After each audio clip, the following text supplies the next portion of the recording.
In Beyond Good and Evil, in Article 262, Nietzsche writes that a species spawn through the long fight with essentially constant unfavorable conditions. But when a species is so-called blessed or exists in an environment and in conditions with super abundant nourishment and extra protection and care, then a species will tend towards deviation in rich marvels and monstrosities. Any kind of monstrosity for that matter. And that is interesting. That really sparked me, because I really see that as true. So first, when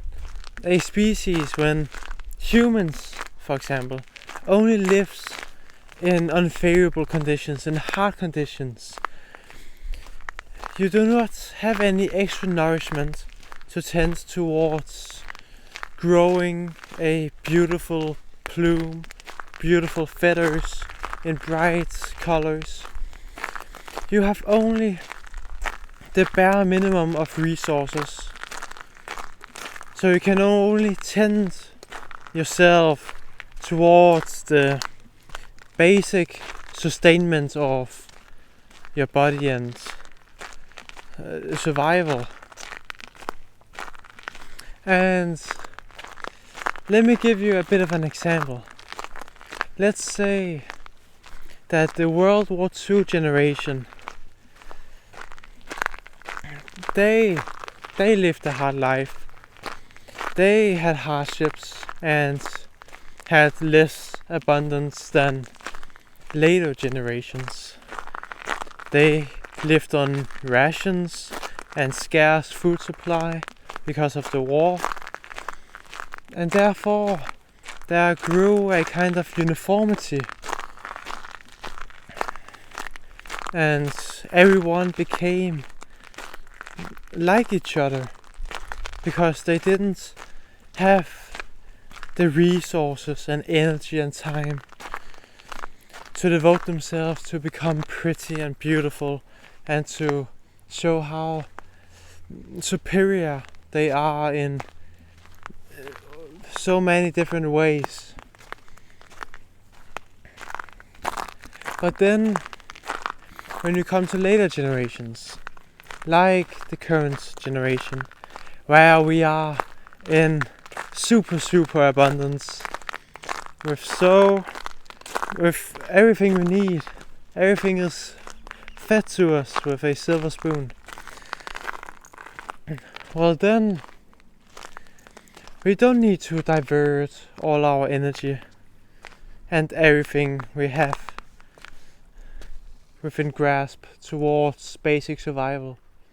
We have all the time, all the energy, all the resources we need, and therefore we can then deviate. We are free to deviate. Both, first of all, because we are not anymore competing on the basic resources and nourishment and gathering food, because we have all that. So there will then become other parameters for breeding and selecting a mate and a partner. And then there will be other forms of competition between males, and they will compete on how fashionable their clothes are, how bright and showy and extravagant they are, and all other kinds of stuff, instead of just being the best hunter and the best gatherer of food. And with this new method of natural selection, the variation will just continue to be developed, as there are only two ways for new males to compete. Either you will have to increase the intensity, the flamboyance and the brightness of your colors, or you will have to invent new parameters and facets that the female should take into account when selecting a partner. And in general, you can actually see in nature a development of variation and deviation to attract mates, like with the birds of paradise in Papua New Guinea and Indonesia, where they are so bright and they have fantastic colors, and it's because they don't really have any natural predators. An adult bird of paradise does not have any natural predators, though young ones do maybe have some snakes and some birds of prey. But in that you can definitely see that a species will then begin to select its superiors and its future based on variation.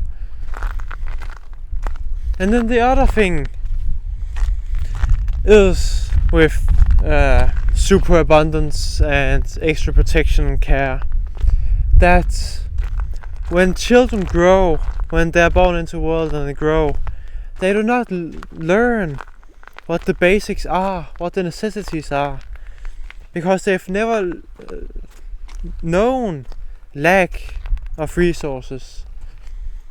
They have never been hungry. They have had everything, and therefore they will begin to focus on so many different other aspects of oneself. It will become much more spiritual. It will focus on sexuality and new ways of exploring oneself and indulging oneself in new pleasures and stuff. And you see that in the modern world. Like in Denmark, you then become much more outspoken in your sexuality, and you develop like pansexuality and ecosexuality and all kinds of new ways of being in love or having sex and having attractions and stuff. And that is really cool. It's a cool phenomenon though. I'm not really sure if it's overall good. Though Nietzsche writes that variation can both lead to rich marvels, fantastic things, and to monstrosities like vices. I think I have portrayed how it can just degenerate, because, well, when hardship and lack and destitution actually kicks in at some point, then the species will not really have learned or know how to overcome these hardships and to survive on little to no resources and preserve its energy.